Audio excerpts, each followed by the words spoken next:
시편 95편 6절 7절의 말씀에는 이런 말씀이 있습니다. 오라 우리가 굽혀 경배하며 우리를 지으신 여호와 앞에 무릎을 꿇자. 대저 저는 우리 하나님이시요 우리는 그의 기르는 백성이니 그 손의 양이라. 양들에게 목자는 위험한 것에서 보호해주고 먹을 양식과 맑은 물을 공급해주며 길을 잃지 않도록 늘 길을 안내해줍니다. 우리에게 주님은 선한 목자 되심을 다시 한번 고백하고 우리를 이대로의 모습으로 받아주실 주님의 은혜에 감사하며 예수님의 이끄는 대로 따르는 저와 성도님들 되기를 간절히 바라며 다 같이 497장 선한 목자 되신 우리 주를 힘차게 찬양하시겠습니다.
안녕하세요.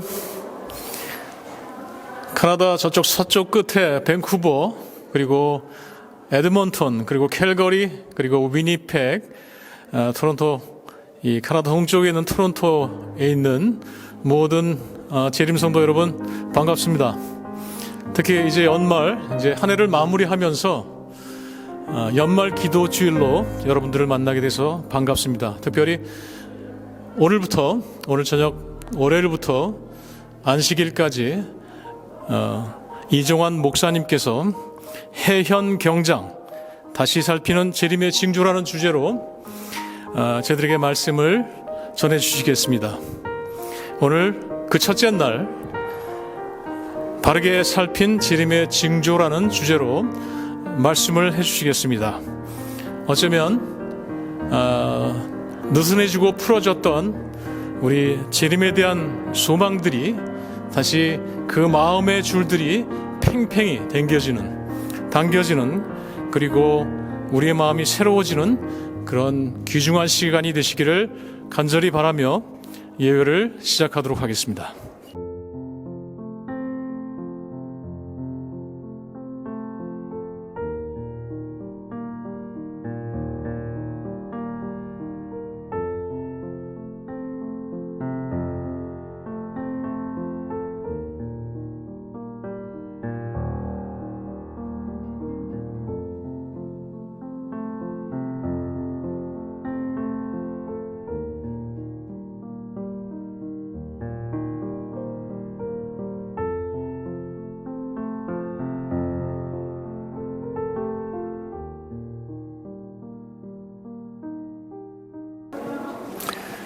서찬미 642장 내 평생에 가는 길 다 같이 힘차게 참여하시겠습니다.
첫 기도 토론토 중앙교회에서 손지혁 군이 대표하여 기도해 주시겠습니다. 하늘에 계신 하나님 아버지, 오늘 저희가 이렇게 모두 모여서 예배 드릴 수 있도록 도와주셔서 감사합니다. 올해는 코로나 바이러스로 인해 저희 모두가 힘든 시간을 보냈지만 그 중에서도 저희를 지켜주시고 또 저희와 항상 함께 해주심에 감사드립니다. 오늘은 저희가 이번 한 해를 마무리하면서 예수님의 재림에 대해 공부하는 시간을 가지려고 합니다. 저희가 이 말씀을 저희 마음속에 잘 새기고 저희가 예수님의 재림을 잘 준비할 수 있도록 도와주세요. 그리고 예배의 시종을 하나님께서 저희와 항상 함께 해주시기를 믿고 감사드리오며 예수님의 이름으로 기도드립니다. 아멘. 오늘 특장은 토론토 서북교회 권혁승 목사님과 이신영 사모님께서 특창을 해주시겠습니다.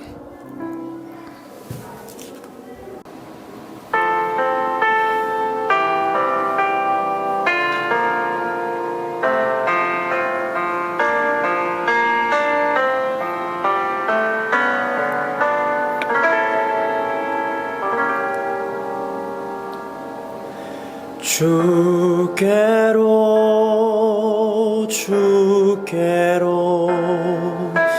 한 걸음 나아갑니다. 주께로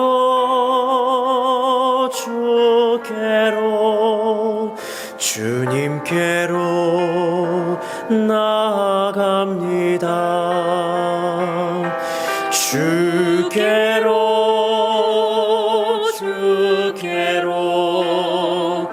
한 걸음 나아갑니다. 영원한 안식 얻으려 주님께로 나아갑니다. 지친 나를 돌아보소서. 상한 나를 치료하소서.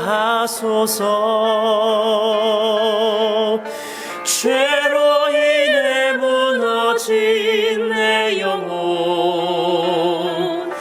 주님의 손길만 구하네. 오소서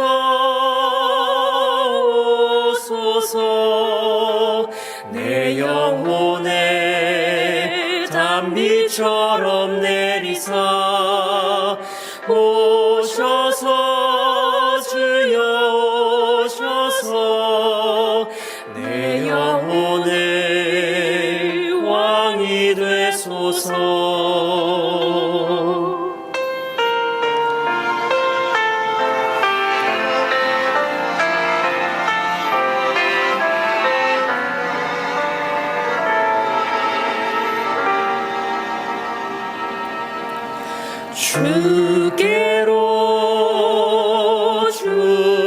주께로 한 걸음 나아갑니다.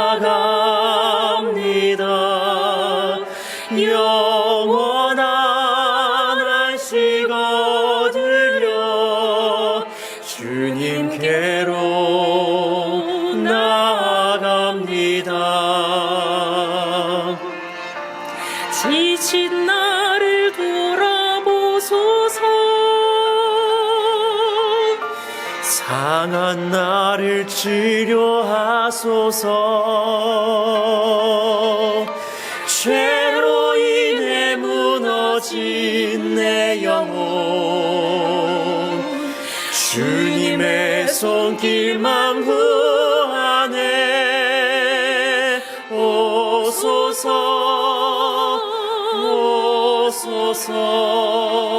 내 영혼에 단비처럼 내리사 오셔서 주여 오셔서 내 영혼의 왕이 되소서. 오소서 내 영혼에 단비처럼 내리사 오셔서 주여 오셔서 내 영혼의 왕이 되소서. 내 영혼의 왕이 되소서.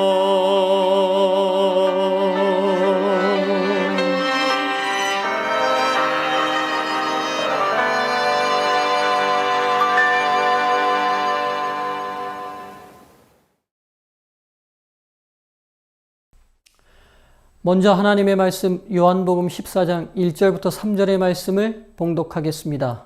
너희는 마음에 근심하지 말라. 하나님을 믿으니 또 나를 믿으라. 내 아버지 집에 거할 곳이 많도다. 그렇지 않으면 너희에게 일렀으리라. 내가 너희를 위하여 처소를 예비하러 가노니 가서 너희를 위하여 처소를 예비하면 내가 다시 와서 너희를 내게로 영접하여 나 있는 곳에 너희도 있게 하리라. 사도행전 1장 9절로부터 11절의 말씀도 봉독하겠습니다. 이 말씀을 마치시고 그들이 보는데 올려져 가시니 구름이 그를 가리어 보이지 않게 하더라. 올라가실 때 제자들이 자세히 하늘을 쳐다보고 있는데 흰옷 입은 두 사람이 그들 곁에 서서 이르되 갈릴리 사람들아 어찌하여 서서 하늘을 쳐다보느냐. 너희 가운데서 하늘로 올려지신 이 예수는 하늘로 가심을 본 그대로 오시리라 하였느니라. 캐나다 재림 성도 여러분, 안녕하십니까? 2020년 연말 기도주일 말씀을 전하게 된 이정환입니다. 저희가 경험해 보지 못한 특별한 해의 끝자락에 하나님의 말씀이 저희를 소생시키는 힘이 되고 저희를 안내하는 빛이 되길 간절히 소망합니다. 성경은 일관되게 십자가에 달려 저희의 죄값을 치르신 예수님께서 3일 만에 부활하신 후 저희를 다시 데리러 오시겠다는 재림의 약속으로 넘쳐납니다. 재림의 약속은 각 시대마다 온갖 핍박과 어려움 속에서도 그리스도인들의 신앙에 가장 큰 힘이 되었습니다.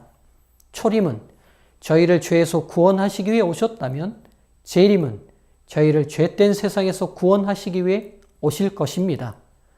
그런데 초림은 그분이 이 땅에 오실 시간과 장소 모든 것이 성경에 예언되었지만 재림은 오실 때의 징조들만 예언되어 있습니다. 징조는 어떤 일이 생길 기미, 미리 보이는 조짐을 의미합니다. 그래서 그리스도인들은 예수님의 다시 오심을 기다리면서 그 시대마다 어떤 사건이 일어날 때 그것이 재림의 징조가 아닌지 늘 염두에 두어야 했습니다.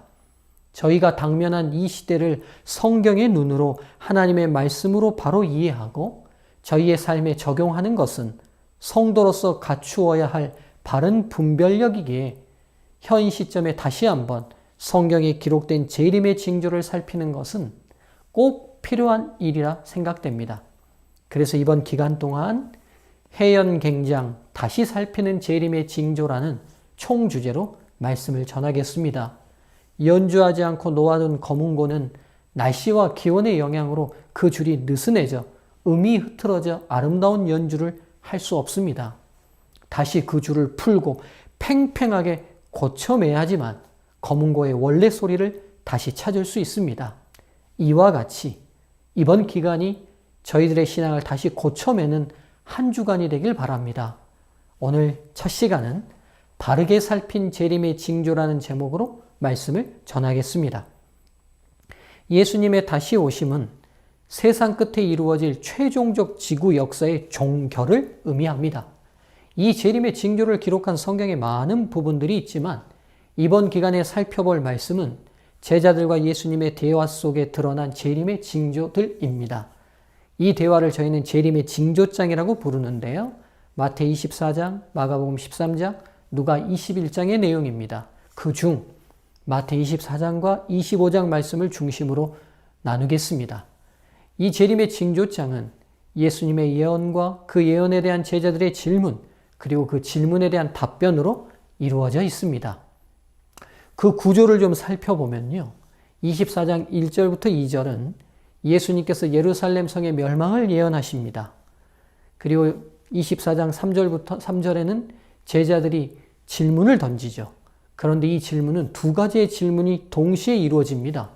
예루살렘의 멸망과 주의 임하심과 세상 끝에 대한 징조를 함께 섞어서 질문하게 됩니다. 24장 4절부터 25장 46절까지 이 긴 대답이 두 질문에 대한 답을 예수님께서 하고 계십니다.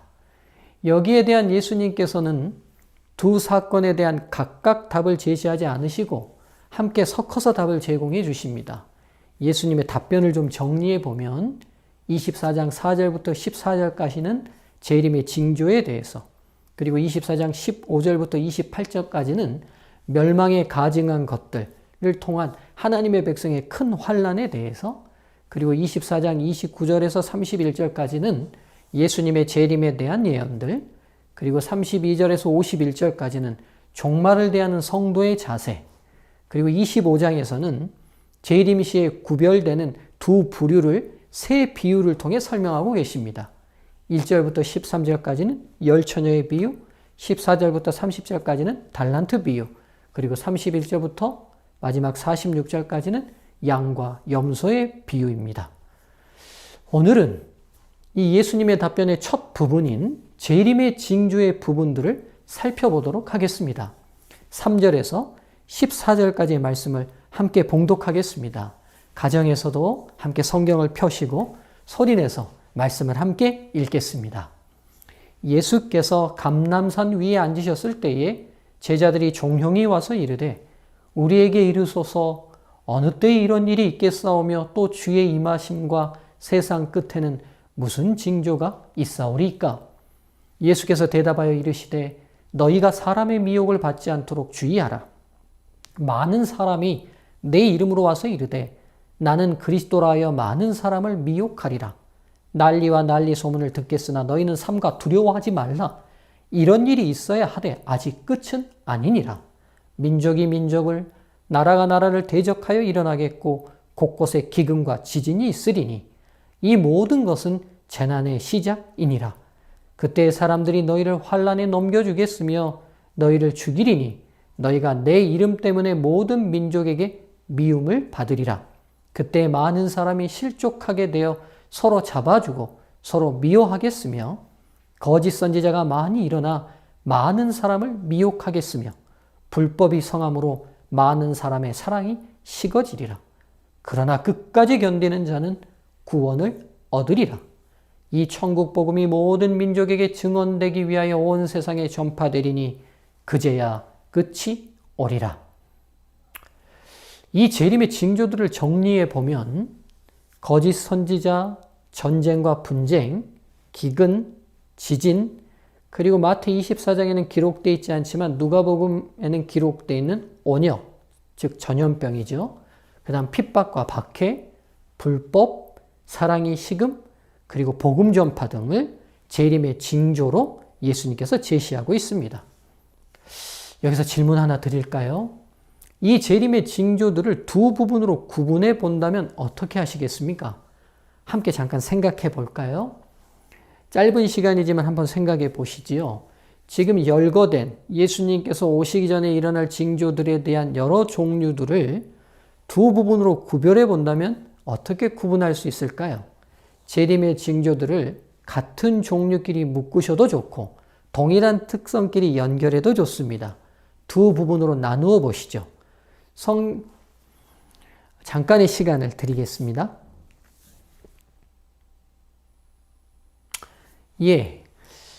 지금 이 징조들을 잘 살펴보면 성경 본문 자체가 이 징조들을 두 부분으로 나누고 있음을 알게 됩니다.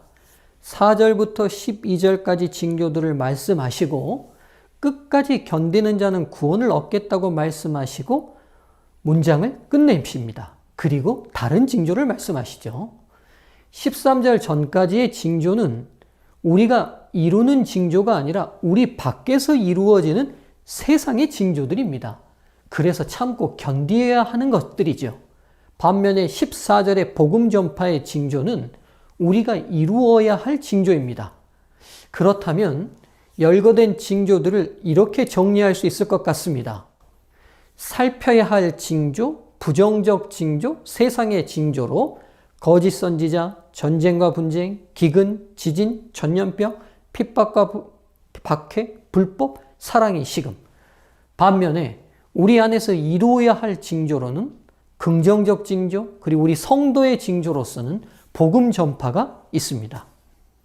예수님께서는 의도적으로 재림의 징조를 설교하시면서 징조들을 이렇게 구별하신 특별한 이유가 있으리라 생각됩니다. 예수님의 재림을 기다리고 준비하는 하나님의 백성들의 신앙은 살펴야 할 외부적 징조에만 초점을 맞추면 한쪽으로 기울어버리는 신앙이 될 수 있습니다. 우리의 영역 밖에서 일어나는 일에만 초점을 맞춰 재림을 기다리는 신앙은 뭔가 특별하고 새로운 징조적 사건이 일어날 때마다 우왕좌왕할 뿐 아니라 더 강력한 징조가 아니면 반응하지 않는 신앙의 무뎌짐이 생길 수밖에 없습니다. 즉, 신앙의 균형감을 상실하는 상태가 될 수 있다는 것이죠. 살펴야 할 징조들을 통해 주님께서 저희들이 이루어야 할 징조 또한 역점을 두시기를 원하시는 것입니다. 재림의 징조의 외부적 현상들이 빈번해지는 것만큼 저희들이 저희 내부에서 이루어야 할 징조에 더 많은 관심과 초점을 맞춰서 징조들을 통해 재림신앙의 균형을 유지하는 것이 무엇보다 중요한 부분입니다. 재림은 수동적으로 기다리는 것이 아니라 능동적으로 맞이하는 것입니다. 재림은 가만 앉아서 외부적 상황을 보고 기다리는 것이 아니라 왕성하게 활동하면서 맞이하는 것입니다. 바르게 살펴야 할 재림의 징조는 기다리지 않고 맞이하는 자세여야 합니다. 실물교훈 69쪽은 우리에게 이렇게 말씀하십니다. 우리 주 예수 그리스도의 재림을 바랄 뿐만 아니라 그것을 촉진시키는 것이 모든 그리스도인의 특권이다. 시대의 소망 633쪽도 이렇게 말씀하십니다. 온 세상에 복음을 전함으로 우리 주의 강림을 촉진시킬 능력이 우리에게 있다. 우리는 하나님의 오시는 날을 바라볼 뿐 아니라 그날을 재촉해야 한다. 또 한편 이렇게도 말씀하십니다.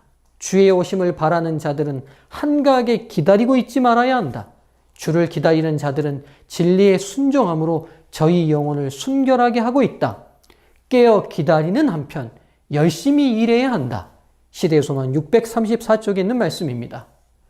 재림의 징조를 바라보는 균형진 첫 번째 시각은 수동적으로 외부에서 일어나는 징조들을 살피며 가만히 앉아있는 것이 아니라 세상의 징조들을 보고 더욱 열심히 천국 복음을 증거하는 일에 능동적으로 활동하는 것입니다. 캐나다 성도들이시여, 전염병으로 온 세상이 고통을 겪는 재림의 징조를 살피면서 저희는 어떻게 누구에게 천국 복음을 전해야 할지 기도하면서 적극적으로 활동해야 하겠습니다. 지금 이 순간 내가 할 수 있는 일이 무엇인지 살펴서 수동적인 신앙인의 삶에서 적극적이고 능동적인 신앙인의 삶으로 변화해야 하겠습니다. 예수님께서 말씀하신 재림의 징조들을 보면서 주목해야 할 두 번째 부분은 끝이라는 단어입니다. 3절에서 제자들이 세상 끝에는 무슨 징조가 있사오리이까? 라고 질문한 그 끝이라는 단어와 6절에서 끝은 아직 아니니라와 14절 예수님께서 그제야 끝이 오리라 라고 답변하신 그 끝이라는 단어가 한국의 성경에는 다르게 나타나지 않지만 원어 성경에는 다른 단어가 쓰입니다. 먼저 제자들의 질문에 나타난 끝은 순텔레이아라는 단어가 쓰였고 예수님의 답변의 끝은 텔로스라는 단어가 쓰입니다. 둘 다 끝이라는 의미의 단어입니다. 먼저 제가 이 두 단어의 차이를 저희의 언어로 표현해 보겠습니다. 여러분, 이렇게 지인과 약속을 할 수 있죠. 연말에 식사 한번 할까? 혹은 올해 마지막 날 식사 한번 할까? 두 대화의 차이를 아시겠습니까? 연말은 언제입니까? 짧게는 크리스마스부터 31일까지를 잡을 수도 있고 또 넓게는 12월 전체를 잡을 수도 있을 것입니다. 그러나 올해 마지막 날은 12월 31일 그날밖에 없습니다.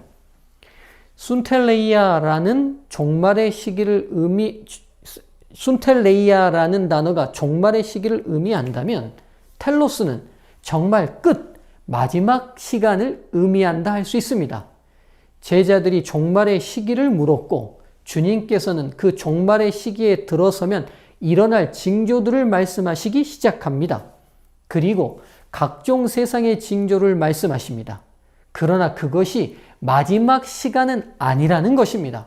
종말의 시기에 일어날 수 있는 징조들이기는 하지만 그것으로 끝의 시간이 오신다고 말씀하지 않으십니다. 그렇습니다.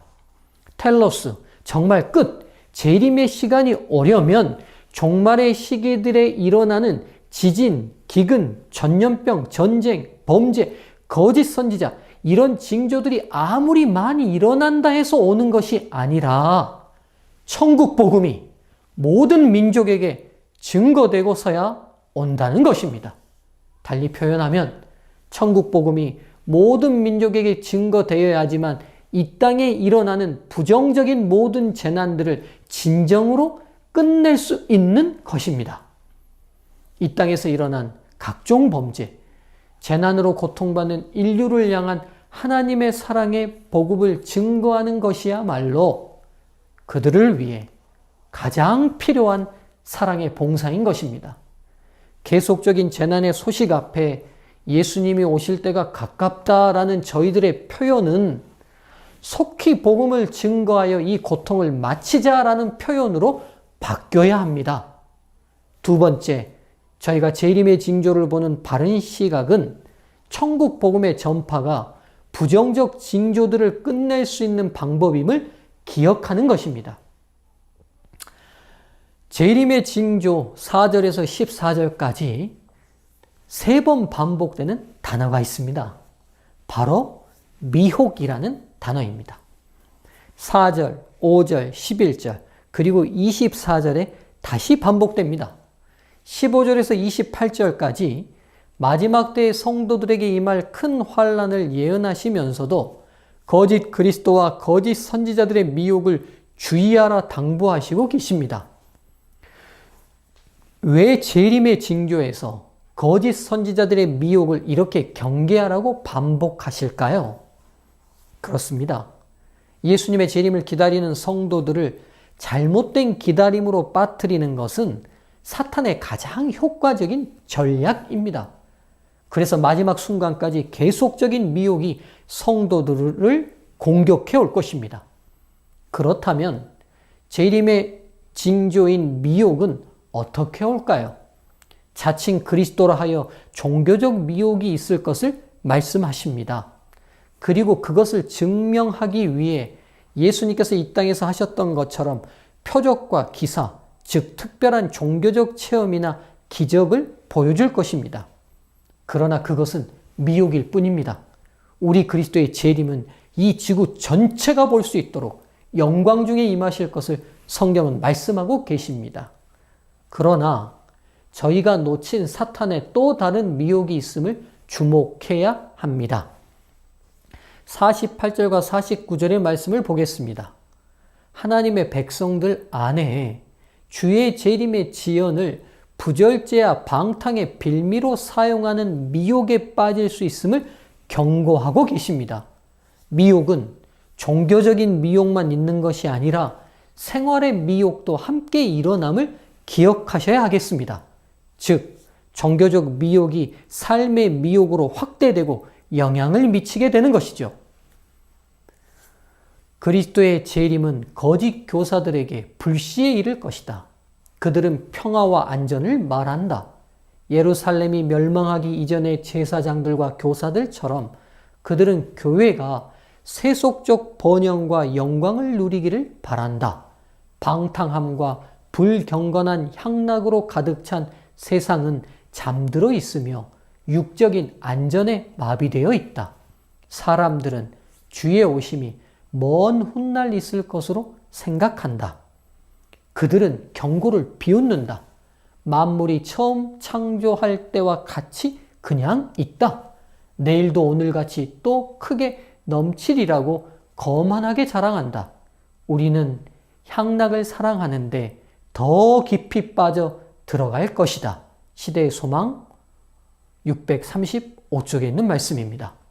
저희가 단순히 거짓 그리스도와 거짓 선지자를 따르지 않는다고 해서 재림의 징조를 잘 분별하고 있다고 생각해서는 안 됩니다. 한 단계 더 나아가서 저희의 삶의 영역에서 저희가 현실적인 문제의 번영만을 위해 살아가고 있다면 사탄의 미혹에 들어서 있다는 자각을 해야 합니다. 38절 홍수전 노아 당시의 사람들의 모습은 단순히 세상 사람들만의 모습이 아니라는 것입니다. 하나님의 백성들에게도 현실적인 부와 번영 그리고 세상적 즐거움과 쾌락을 추구하는 삶의 미혹에 빠져 있음을 보여주고 있는 것입니다. 세 번째, 저희가 재림의 징조를 바라보는 시각은 종교적 미혹만이 아니라 생활의 미혹을 경계해야 한다는 것입니다. 종교적 미혹보다 생활의 미혹이 훨씬 재림 성도들에게는 위험할 수 있습니다. 종교적 미혹은 성경적, 교리적 정립이 확실하다면 미혹당할 위험이 적지만 매일 이 땅에서 먹고 살아야 하는 재림 성도의 생활의 염려는 생활의 미혹으로 나아갈 수 있는 더 큰 위험성이 있습니다. 바로 살피는 재림의 징조, 우리가 여기서 균형을 가져야 될 세 가지 시각을 그동안 말씀드렸습니다. 다시 한번 정리해 보겠습니다. 첫 번째입니다.